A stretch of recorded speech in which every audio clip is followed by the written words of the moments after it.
and a restricted number of the specific characteristics.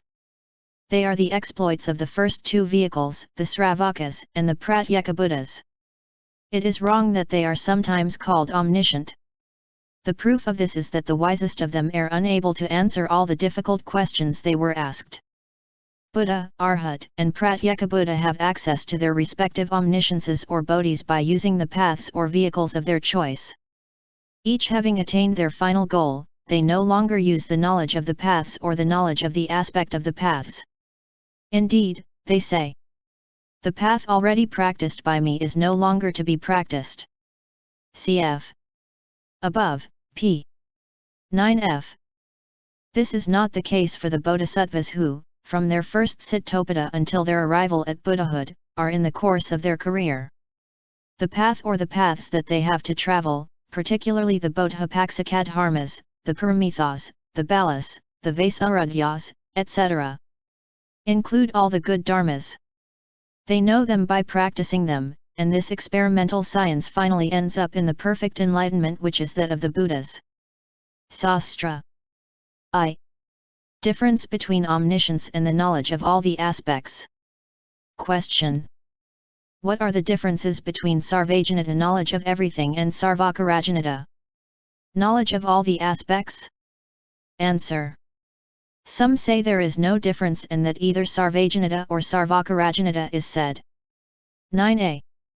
Others say that Sarvajnata is the knowledge of the general characteristics and sarvakarajnata is the knowledge of the specific characteristics. Sarvajnata is cause. Sarvakarajnata is effect. Sarvajnata is a concise expression. Sarvakarajnata is a verbose expression. Sarvajnata generally destroys the ignorances about all the dharmas. In regard to multiple statements of the dharma, sarvakarajnata destroys the ignorances. Thus, for example, there is sarvajnata when one preaches the Four Truths. There is sarvakarajnata when one preaches the implications of the Four Truths. There is sarvajnata when one preaches the truth of suffering. There is sarvakarajnata when one preaches the 8 characteristics of suffering. There is sarvajnata when one preaches the suffering of birth. There is sarvakarajnata when one preaches the various places of the birth of beings. Furthermore, by all dharmas, the 12 bases of consciousness from I and colors up to mind and things is understood. The Arhats and Pratyekabuddhas know the general characteristics: impermanence, suffering, emptiness and selflessness, and, since they know these 12 bases, they are said to be omniscient. The Sravakas and Pratyekabuddhas do not know the specific characteristics in an exhaustive manner. They do not know the place of birth of a given being, his beauties and his uglinesses, the exact number of his actions, not only in the past but also in the future and the present. How then would they not be ignorant of those of all beings? They do not know the names used to designate gold in a single Jambudvipa. How then would they know the many sounds used to designate a single thing in the Trisahasra Mahasahasra Lokadhatu, and in the languages of the gods, in the language of the Nagas, etc.? Not knowing the many sounds used to designate gold. How then would they know the causes and conditions of the various aspects of gold, the various deposits of gold, their qualities, or their respective values? How would they know the causes required to gain merit, commit sin, or find the path?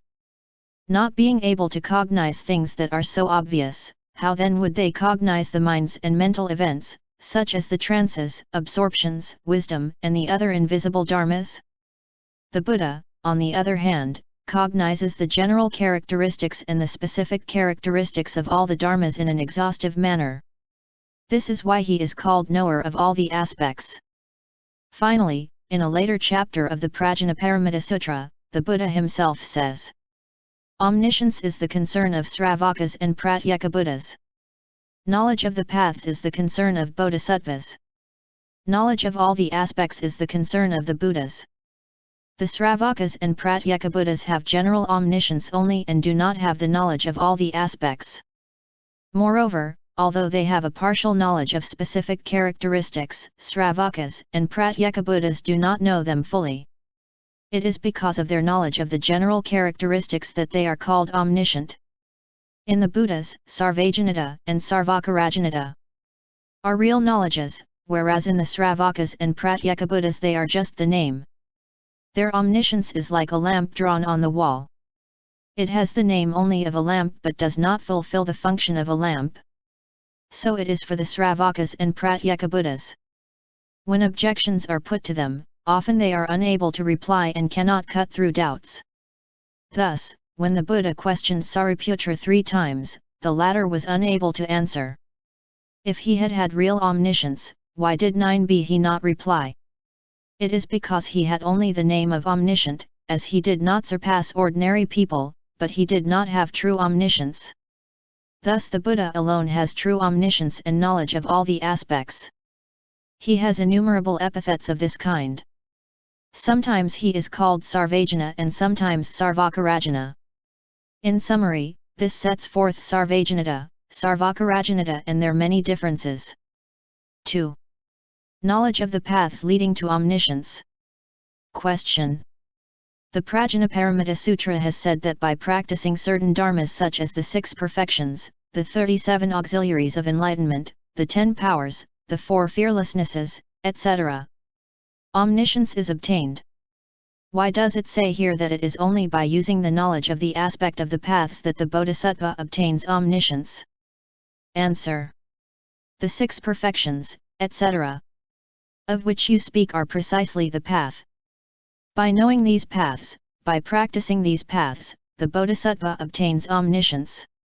Why do you doubt that? Furthermore, all the good dharmas included between the first production of the mind of awakening and sitting on the seat of enlightenment together comprise the path. Practicing these paths by distinguishing them and meditating on them constitutes the knowledge of the paths. The Prajnaparamita Sutra will say later that this is the concern of the bodhisattva. Question. I understand that there is no question of knowledge of the paths in the Buddha where the business of the path has already ended. But all the qualities are not yet complete among the Arhats and Pratyekabuddhas. Then why not recognize the knowledge of the paths in them?